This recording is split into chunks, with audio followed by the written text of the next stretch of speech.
नमस्कार दोस्तों।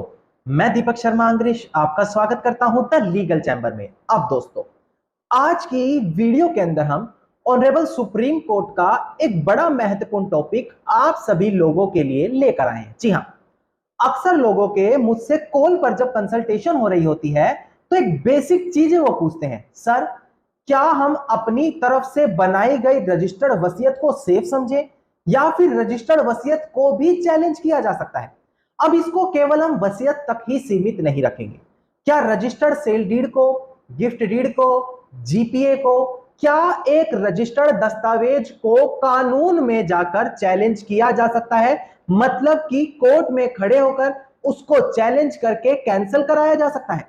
और अगर उसको कैंसिल कराया जा सकता है तो रजिस्टर्ड दस्तावेज बनाने का फायदा ही आखिरकार क्या हुआ? अब देखिए, मैं आप लोगों को ऑनरेबल सुप्रीम कोर्ट की एक रेलिवेंट जजमेंट आज क्लियर करने वाला हूं, जहां पर अगर आप अपने द्वारा बनाए गए किसी दस्तावेज को रजिस्टर्ड करवाते हैं और दूसरी तरफ आप उसको रजिस्टर्ड नहीं करवाते तो उसके तहत आपको क्या फायदा होगा और क्या नुकसान होगा, यह चीज आज की वीडियो में आपको क्लियर हो जाएगी। इसके अलावा आज आपको क्लियर होगा कि अगर एक रजिस्टर्ड दस्तावेज आपके पास है तो किस तरीके से कोर्ट में जाने के बाद आपको कानून की तरफ से बहुत ज्यादा सपोर्ट मिलने वाला है और रेलिवेंट जजमेंट भी वहां पर आप लोगों के लिए बेहद ज्यादा कारगर साबित होगी। अब दोस्तों, अगर आप लोगों को हमारी ये वीडियोस अच्छी लगती हैं, आप लोगों को हमारी तरफ से किए गए एफर्ट्स अच्छे लगते हैं, तो मेरा आप लोगों से अनुरोध है वीडियो को आप लाइक जरूर करें और साथ ही साथ अपना वैल्यूएबल कमेंट सेक्शन में जरूर लिखिए। तो चलिए दोस्तों, अब आज की इस वीडियो को हम ज्यादा लंबा ना करते हुए आज की इस वीडियो को स्टार्ट करते हैं।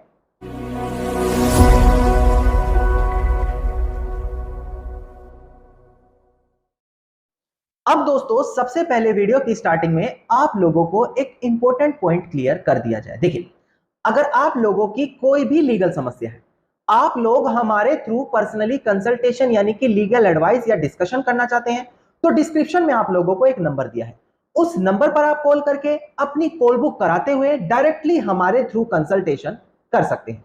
अब दोस्तों, हम बढ़ते हैं अपनी आज की वीडियो की ओर। देखिए, सबसे पहले आपको वीडियो को बड़ी ध्यान से समझना होगा।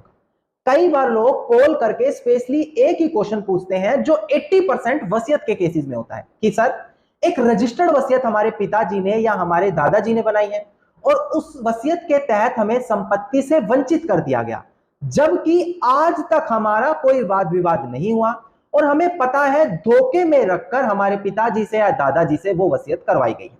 इसके अलावा कई लोगों का क्वेश्चन रहता है कि सर हमें तो किसी एग्रीमेंट को रजिस्टर्ड कराने के बहाने से कोर्ट में ले जाया गया और वहां पर एक रजिस्टर्ड सेल डीड हमसे करा ली गई और हमें आज तक उस चीजों की कानो कान कोई खबर नहीं हुई, और अब जब हमें इस चीज की नॉलेज आई है तो क्या हम उस रजिस्टर्ड सेल डीड को जाकर कैंसिल करा सकते हैं?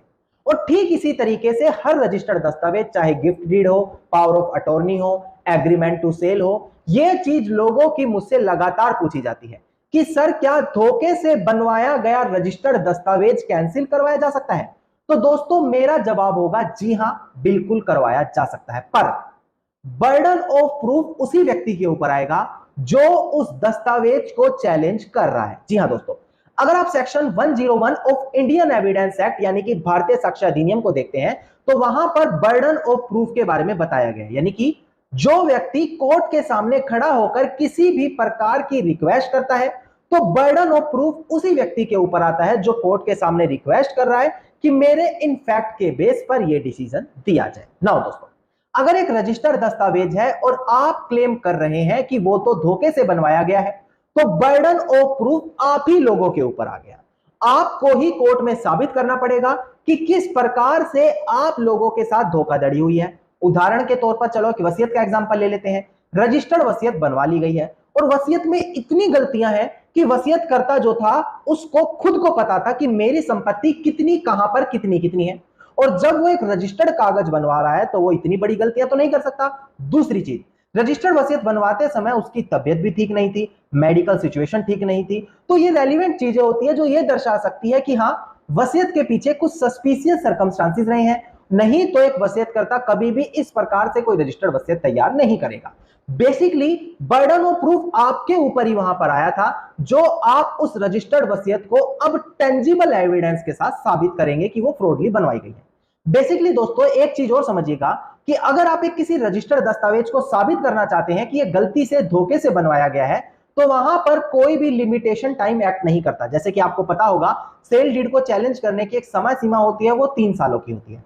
किंतु अगर धोखे से सेल डीड कराई गई है तो सेक्शन 17 ऑफ लिमिटेशन एक्ट वहां पर अप्लाई होगा, जो टाइम लिमिटेशन को डेट ऑफ नॉलेज के तहत कंसीडर करेगा कि जैसे ही आपकी नॉलेज में ये बात आई उस दिन से आप उसके ऊपर एक्ट कर सकते हैं। ठीक इसी प्रकार से दोस्तों यहां पर जो भी व्यक्ति कोर्ट में जाकर चैलेंज कर रहा है कि मेरे धोखे को, मेरे दस्तावेज को धोखे से कराया गया है, रजिस्टर्ड करवाया गया है, तो ऐसी कंडीशन में केवल वो प्लीडिंग से उसको साबित नहीं कर सकता। मतलब सिंपल एक सूट डाला, उसमें ये लिख दिया कि मुझे इस तारीख को धोखे से ले जाया गया और मुझसे रजिस्टर्ड दस्तावेज बनवा लिए गए, केवल इतनी ही चीज काफी नहीं होगी। आप लोगों को proper tangible evidence, strong documentary evidence वहां पर साबित करने पड़ेंगे।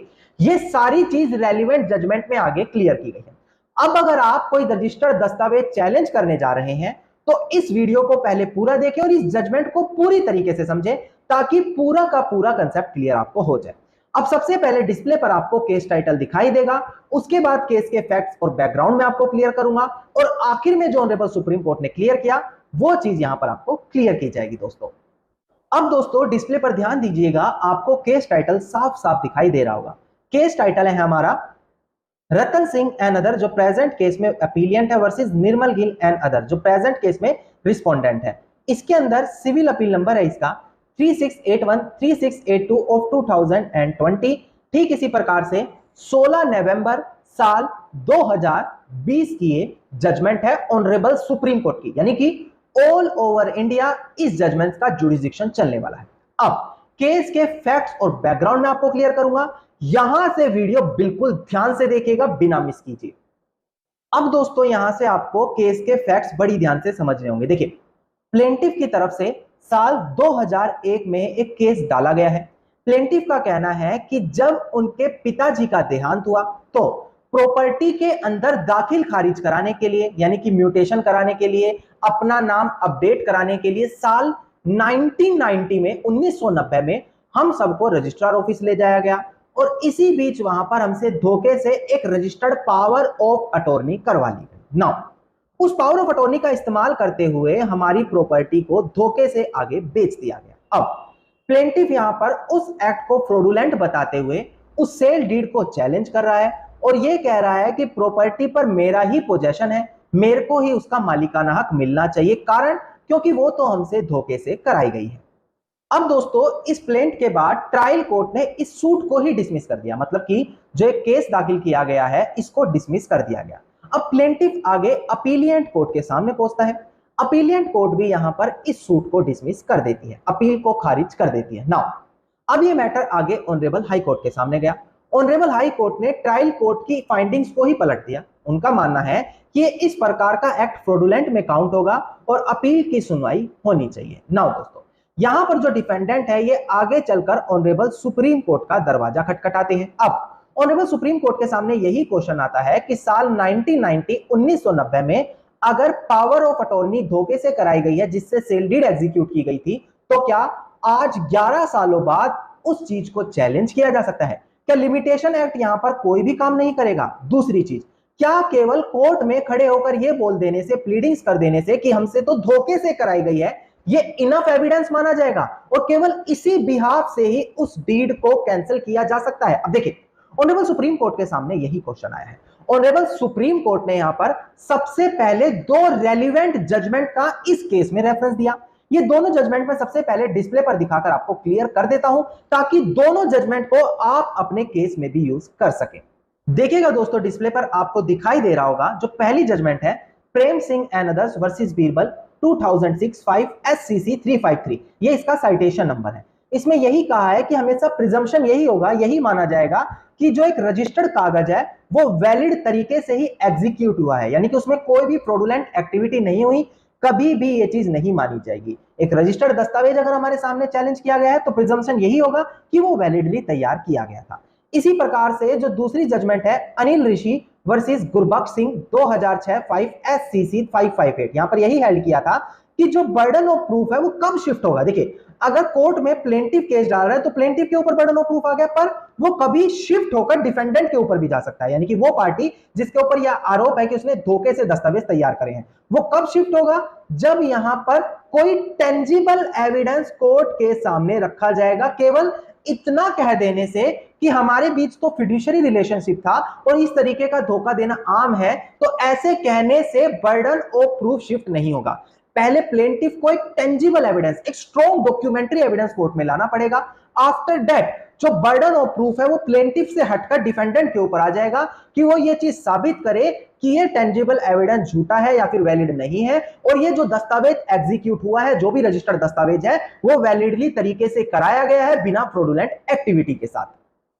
इसके अलावा दोस्तों अगर हम यहां पर फ्रॉडुलेंट एक्ट की बात करें तो सेक्शन 17 ऑफ लिमिटेशन एक्ट इस बारे में बात करता है। वैसे तो मैंने वीडियो की स्टार्टिंग में भी आपको बताया था सेल डीड को चैलेंज करने की समय सीमा 3 सालों की है, पर अगर कोई फ्रॉडुलेंट एक्ट है तो सेक्शन 17 ऑफ लिमिटेशन एक्ट के प्रोविजन वहां पर काम करते हैं। वो कहते हैं कि जैसे आपकी डेट ऑफ नॉलेज में आया है आप तुरंत उस पर एक्शन ले लें। अब डिस्प्ले पर आप देखिएगा यहां पर सेक्शन 17 को अगर हम इंप्लीमेंट करें प्रेजेंट केस के अंदर तो क्या यहां पर उसके बिहाफ से ये केस चैलेंज करने योग्य है। देखिएगा ऑनरेबल सुप्रीम कोर्ट ने यहां पर यही कहा कि अगर हम यहां पर सेक्शन 17 इन्वोक करते हैं लिमिटेशन एक्ट का तो वहां पर दो चीज साबित करनी जरूरी है। पहला कि कोई फ्रॉड हुआ था, दूसरा उस डिस्फ्रॉड की डिस्कवरी कब हुई है, मतलब कब पता लगा उस फ्रॉड के बारे में। प्रेजेंट केस को अगर हम देखें तो प्लेंटिफ इस चीज को साबित ही नहीं कर पाया कोई फ्रॉड है। वो केवल केस में ये बात बोल तो रहा है कि फ्रॉडली तरीके से मुझसे पावर ऑफ अटॉर्नी एग्जीक्यूट कराई गई, पर वो कोई ऐसा टेंजिबल एविडेंस नहीं ला पा रहा जिससे वो उस फ्रॉड को साबित कर सके। तो ऐसी कंडीशन में जब वो उस फ्रॉड को ही साबित नहीं कर पा रहा तो उसकी डिस्कवरी को साबित करके फायदा ही नहीं होगा। तो सेक्शन 17 वहां पर इंप्लीमेंट नहीं होगा और ये चीज लिमिटेशन टाइम के बाहर चली गई क्योंकि 11 सालों के बाद उस सेल डीड को चैलेंज किया जा रहा है। तो यहां पर ऑनरेबल सुप्रीम कोर्ट ने यही कहा कि प्रेजेंट केस के अंदर प्लेंटिफ जो है कह तो रहा है कि पावर ऑफ अटॉर्नी धोखे से कराई गई है, पर कोई रेलिवेंट एविडेंस कोर्ट में लाकर नहीं दे रहा। और अगर हम अदर ऑनरेबल सुप्रीम कोर्ट की जजमेंट का रेफरेंस दे तो यही प्रिजम्पशन मानी जाती है कि अगर एक रजिस्टर्ड दस्तावेज कोर्ट के सामने आया है तो वो वैलिडली तरीके से ही एग्जीक्यूट किया गया होगा बिना किसी धोखाधड़ी के। और अगर आप उसके अगेंस्ट में जाना चाहते हैं तो आपको एक टेंजिबल एविडेंस लाकर देना ही पड़ेगा, तभी बर्डन ऑफ प्रूफ शिफ्ट होकर अपोजिट पार्टी के पास चला जाएगा जिसके ऊपर आप क्लेम कर रहे हैं कि धोखे से उन्होंने इस दस्तावेज को तैयार करवाया है। दोस्तों धन्यवाद। दोस्तों उम्मीद करता हूं वीडियो के अंदर मिली जानकारी with relevant honourable Supreme Court judgement आप सभी लोगों के लिए अपने अपने केसेस में बेहद ज्यादा लाभदायक साबित होगी। अगर आपको हमारी तरफ से दी गई ये जानकारी अच्छी लगी तो मेरा आप लोगों से अनुरोध है वीडियो को आप लाइक शेयर और कमेंट जरूर कीजिएगा। वीडियो से जुड़ा अगर आप लोगों का कोई भी क्वेश्चन है तो आप कमेंट सेक्शन में मुझे लिख सकते हैं। इसके अलावा अगर आप पर्सनली कंसल्टेशन करना चाहते हैं तो डिस्क्रिप्शन में आप लोगों को नंबर दिया है, उस नंबर पर आप कॉल करके अपनी कॉल बुक कराकर डायरेक्टली हमारे थ्रू कंसल्टेशन कर सकते हैं। इसके अलावा अगर आप इसी प्रकार के इंफॉर्मेटिव वीडियोस रोजाना पाना चाहते हैं तो चैनल को सब्सक्राइब करते हुए नोटिफिकेशन बेल आइकन आप जरूर दबा दें।